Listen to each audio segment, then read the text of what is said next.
I've known Doug for a long time. He and I have been on the campaign trail together. We've been in lots of policy discussions together. He's a farmer, first and foremost. He is a producer of food for a hungry world. He does it, of course, extremely well, along with his sons, his family. It's a family business like it is in most places in this country.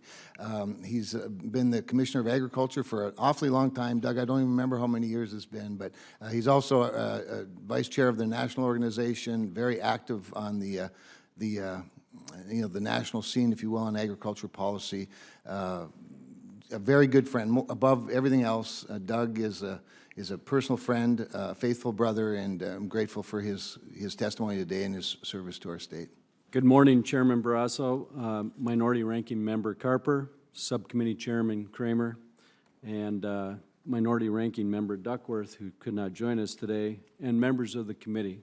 Thank you. And thank you for the opportunity to present to you today about Waters of the United States regulations and their impact on states and on our agricultural producers. My name, for the record, is Doug Goehring, North Dakota Agriculture Commissioner.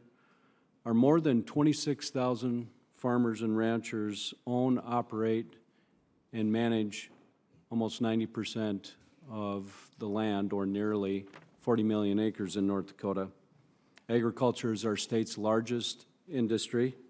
It accounts for 25% of our total economy, and although only 2% of our population are farmers and ranchers, it supports 24% of our state's workforce.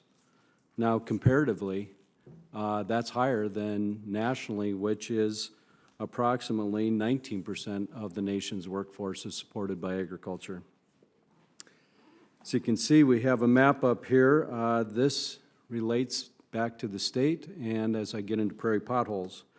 Under the long-standing traditional navigable water definition, there were 5,100 miles of jurisdictional waters in our state.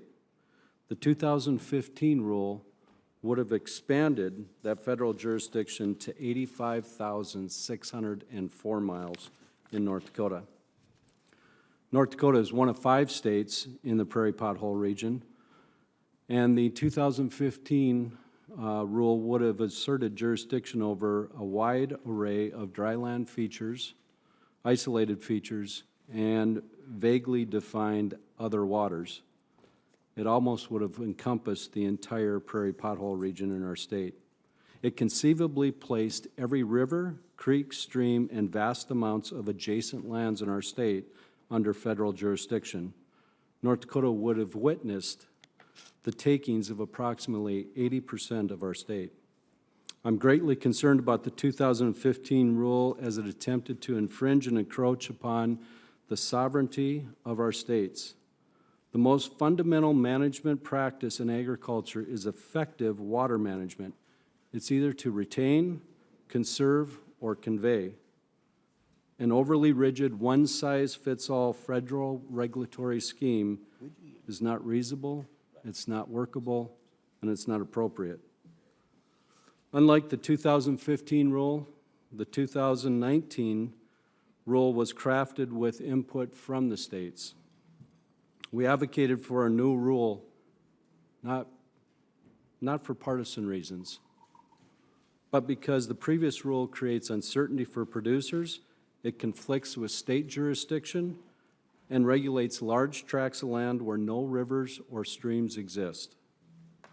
Overall, we're seeking a new rule that will allow farmers and ranchers to visually see what is and is not jurisdictional without forcing them to hire a consultant.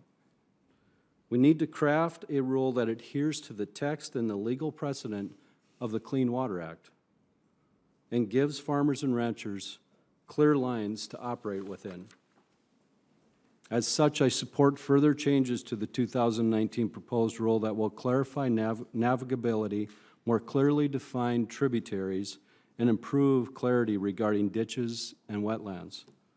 In the 2019 proposed rule, I believe that the proposed definitions of perennial and intermittent are confusing, and to clarify these terms, I would encourage the administration to consider the value of physical indicators and continuous surface water flow.